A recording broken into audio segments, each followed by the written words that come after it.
Hey, welcome back to the Healthy Living Scottsdale podcast. I'm your host, Coach Zach. I am here today in studio with Coach Brandy, and we are talking about the food industry. And I have a question for you. Is eating the new smoking? That's our punchline for this episode. So we're looking forward to getting into today's topic. But before we do, we want to, as always, we give a little shout out to a client of the week. And this week we want to give a shout out to one of our newer members. I don't know how long he's been with us, maybe 3 months or so, but Andy Dowd, who is just crushing it, like super strong, coming in, working hard, and just like very, I guess, kind of quiet on the quieter side, but like just gets after it. He does. And I just love the work ethic, just showing up and just putting in the work. He's got a couple boys that, you know, are teenagers, play football, and, you know, it's always nice to see a dad who is setting the example, right, for their kids coming in. And I'm sure, you know, with his kids playing sports and stuff, it would be very easy for him to kind of say like, hey, I'm too busy to work out, right? I got too much going on.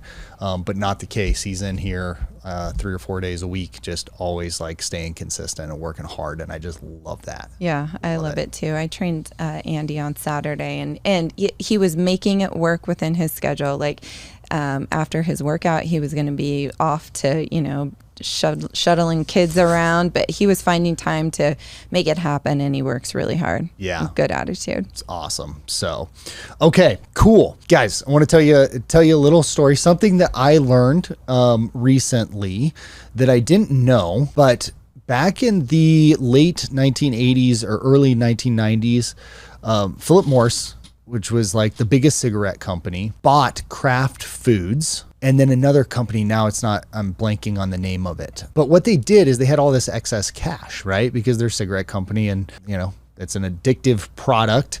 And so super successful and lots of money on hand.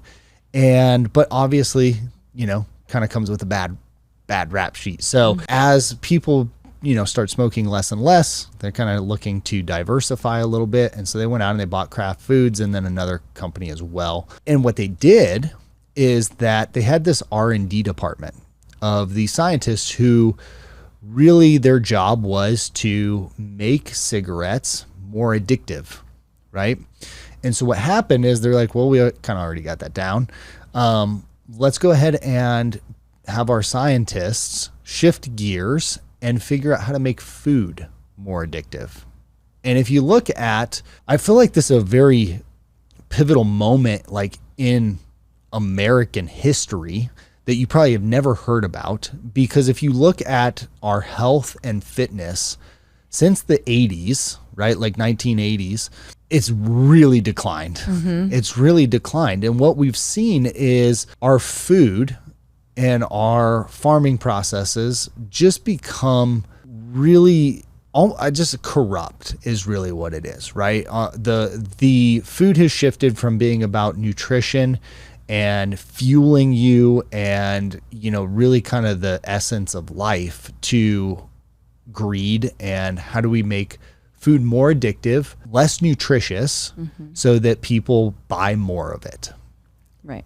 And that's the society that we live in today, right? We've mentioned on this podcast before that a lot of I think there's like 1,000 ingredients in our food products in the United States that are illegal in Europe, that are not allowed in the food. And it's like, why is that, right? Why is that? You just think about our products. Not only are the products from a taste standpoint designed to be addictive, but really kind of every element of them, from the color of the food to the size of the food to the texture, the marketing that goes behind it, the packaging, like all of those things. Like the other day, my 2-year-old, my wife was in the freezer and we have this bag of M&Ms in the freezer. Yes, I have M&Ms in my freezer, right? I'm not a Nazi, but I don't remember the last time we had them. They're in the freezer because we hardly ever have them. I think they were from like a birthday party, maybe a year ago or 2 years ago. And My son grabbed them. He has no idea. He's never had an M&M in his life. He's 2 years old, but it's this rainbow colored bag of little tiny objects, right? And he's like, what is this? It's like, well, does the food dye or coloring in those M&Ms make them taste any different? No, right? But the allure of the color of that is like, now the brain is like, what is that? That looks delicious, right? Yeah. And so even not even from the taste standpoint, but just the visual, right, the appearance of them, right, from the packaging, packaging. Then you consume what's in that package, and what you're consuming is created in such a way that you eat it, and then it triggers that dopamine response within your body that makes you want more, like cigarettes. So that dopamine trigger is activated. Same thing with food. So then not only are you consuming something that really is not healthy for you, it contains all of these additives and processed things and things, if you read the label, you cannot even pronounce. Now you want more of it, and it's not satiating, because that's another thing they do is they've designed food to taste really good, to trigger that dopamine response, and then it doesn't fill you up, so you can keep eating it and consuming it, and you don't really feel full until you've had maybe one or two entire bags. Yeah. And then you just feel sick. Yeah, right. And you get fat. There's this thing in the food industry called the bliss point that I learned about while I was researching this. And it's basically like the perfect combination of crunch, salty, and sweet. Yes. Right? And so, like, again, you're talking about like an R&D department of multi-billion-dollar corporations having them figure out the science behind, like, okay, what is going to get people to continue to reach? So why you cannot have, like, remember, this was years ago. I don't know if this still exists. I don't know if commercials are even still a thing, really. But like, remember the Pringles commercials, where it's like, once you pop, you just can't stop, right? It's meaning like you can't just eat one Pringle, one chip, right? Well, that's by design. That's by design. And so if you think about us as a society, like being subjected to that, that's pretty awful. That's why I use the term corruption. Because it's not designed to be healthy. It's not designed to fuel you. Right. It's really designed for you to buy more. And it just comes down to dollars. Right. That's really what it comes down to, is like, hey, the less filling this is, the more addictive it is, the more you get a dopamine response from it, then the more money you're going to spend buying this product over and over and over and over again. Right. Yeah. Oh, I hate it. It makes me so angry. It makes me so angry. So, and our stores are full of these things. Like, the majority of grocery stores are full of processed foods. Like, you can find, fresh foods around the perimeter of the grocery store, but that's just the outside of the grocery store. Once you get into those aisles within the grocery store, almost all of it is processed foods. Yeah. Or has like pickles, for instance, right? A pickle's a cucumber, like in vinegar and salt and, some spices. But most pickles have like yellow or green coloring, food coloring added to them, which is a horrible neurotoxin, right? Excitatory, like impacts your neurotransmitters, lights them up. And it's like, why? It doesn't impact the taste of the pickle. Right? Why Windex is vinegar and water, but they put blue dye in it because, like, oh, well, I'll pay an extra $1 I want the blue stuff. That's the good stuff, right? It doesn't impact its ability to clean. Right. And it's just so fascinating. Like, if we just disconnect for a minute, right? And we just think about like what's happening, that should make you angry, really, as a consumer. But it should also, I think, open your eyes to, hey, you're really responsible for your own health, right? And if you look at our society as it gets sicker and sicker and, more overweight, more obese, like all of these things that are all negatives, it kind of starts with our food. It really does.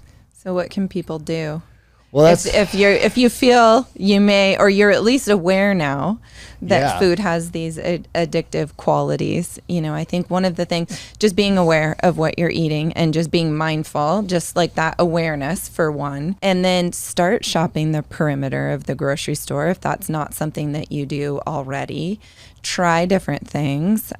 Try to look for those whole foods that don't have the added things that we've been talking about. And then if you do find that you have an addiction to like you mentioned, the M&Ms or, something like that, chips, ice cream, whatever it is, one strategy can be trying a food swap. So if it's ice cream, maybe try a yogurt instead. And the yogurt choice makes a difference too. So making sure that it's a yogurt that doesn't have all of the added stuff to it. Or if it's something that's like candy, maybe try swapping that out for fruit. Yeah, it's don't deprive yourself. And what I mean by deprive yourself is like absolutely don't buy that garbage, right? Like, but don't deprive yourself in like, oh, well, if I don't eat that, I'm not going to eat anything. Mm-hmm. You need to start making healthy choices. You need to shop the perimeter of the grocery store. You need to not buy anything in the middle of the grocery store, and you need to eat all that healthy stuff, right? And because if you don't, right, that addiction is going to take over, and you're gonna be like, I'm too hungry, I'm starving, I want to eat the M&Ms or the chips, right? Mm-hmm. But if you've eaten enough food, healthy food, that you're satiated and you feel good and you're not hungry, then you have a much better chance, right? And for all of you lazy people out there who are like, I'm just calling it like it is, who are like, well, I don't like to cook, it's too hard, right? I don't have the time for that. Well, like, you just don't have a choice, right? It's either get sick and die a miserable death, right? Or like, just man up or woman up and make some healthy choices and make some food, right? I'm sorry that you have to buy vegetables and cook them, right? I'm sorry that you have to buy lean, healthy meats and cook them. And you can't just like buy something out of a TV dinner tray and microwave it. Like, I'm sorry, but it's just, that's the reality, is like, you either can be healthy and put in the effort, or you can put in no effort and then just take responsibility of the fact that you are going to be overweight, miserable. You're not going to feel good. Like, pick your poison, right? Pick your hard, because those are really kind of what it comes down to. It's like one or the other. Yeah. Prioritize your health. Yeah. Prioritize your health. And I'm sorry, but like, the whole world, our society and everything out there is against you, right? They care about you continuing to pay them. And so like, it's up to you, I guess, what you want to do, but just know that that's what you're up against and know what you're doing. Right. I guess I'm not here to tell you what to do, but just know what it is that you're doing accordingly, wisely. Right. So, all right, guys, wanted to share that little story with you, but thanks for listening. We'll be back next week with more great stuff. Thank you so much for listening to the Healthy Living Scottsdale podcast. Do you have a question that you'd like for us to answer live on the podcast? If so, all you need to do is head over to the Apple Podcast app on your iPhone and do 3 simple things. First, leave us a rating and review telling me what you think of the podcast. In that review, ask anything you want related to health, fitness, or nutrition. And if you want a shout out, leave us your Instagram handle or name. That's all you have to do. Then listen to hear your questions answered live on the next Q&A episode.